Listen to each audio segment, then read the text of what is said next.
SQL Server is sold in several different editions, so it's useful to go ahead and just explain what the editions are so you're familiar with how to go ahead and purchase and configure SQL Server. To do this, I'm going to go to the Microsoft.com website and pull up the page that just shows all the different editions. So this is the home site for Microsoft SQL Server. Under Editions, just open up any one of them. So this page has a comparison of the different editions. Just to walk through these and explain them.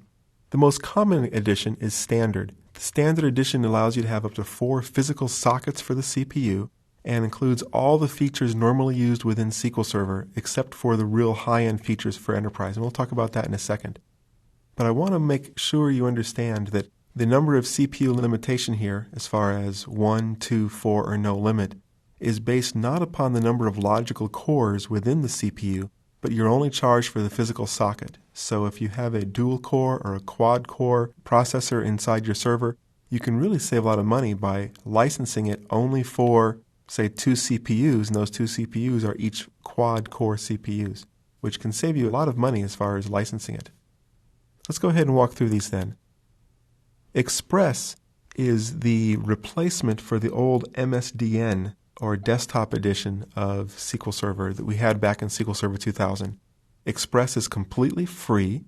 A difference between it and the old MSDN is that there is no longer any kind of limitation or governing factor as far as how many connections or users you can have. It's limited to only 1 physical socket of the CPU, 1 gigabyte of RAM, so there is a limitation there as far as the scalability. It's primarily intended to be an embedded database within a small application. Notice the database size is only 4 gigs. It does not include any of the high-end features like partitioning. You can't even do log shipping with Express. It does include the auto-tuning. Express does include many of the new programming features. A limitation of Express is this import-export, so it does not have integration services. SQL Server Express is really intended to be an embedded database within an application.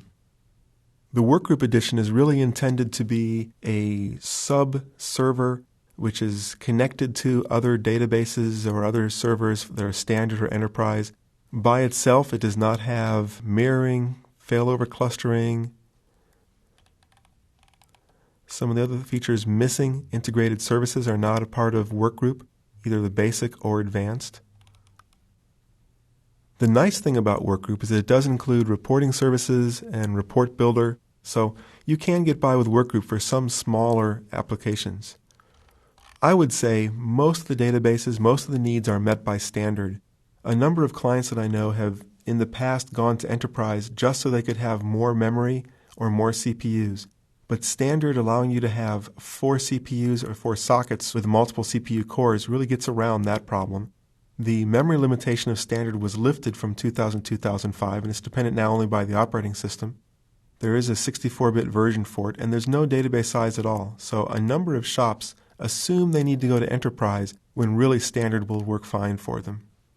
The Enterprise Edition is intended for those very large installations that would have maybe 16 CPUs, 32 gigs of memory or even more, and it's these large terabyte-sized databases or up that benefit from partitioning, indexed views, some of these high scalability features that are available only inside of Enterprise Edition. For example, the online indexing, the fast recovery. These are features that really only benefit very large databases of over a terabyte. 2 other editions worth mentioning. The first is the Developer Edition. The benefit of the Developer Edition is that it's cheap. You can get it on Amazon.com, usually about $40. It includes every feature from Enterprise Edition, but it's licensed differently. You cannot use Developer Edition for anything in production other than doing your development.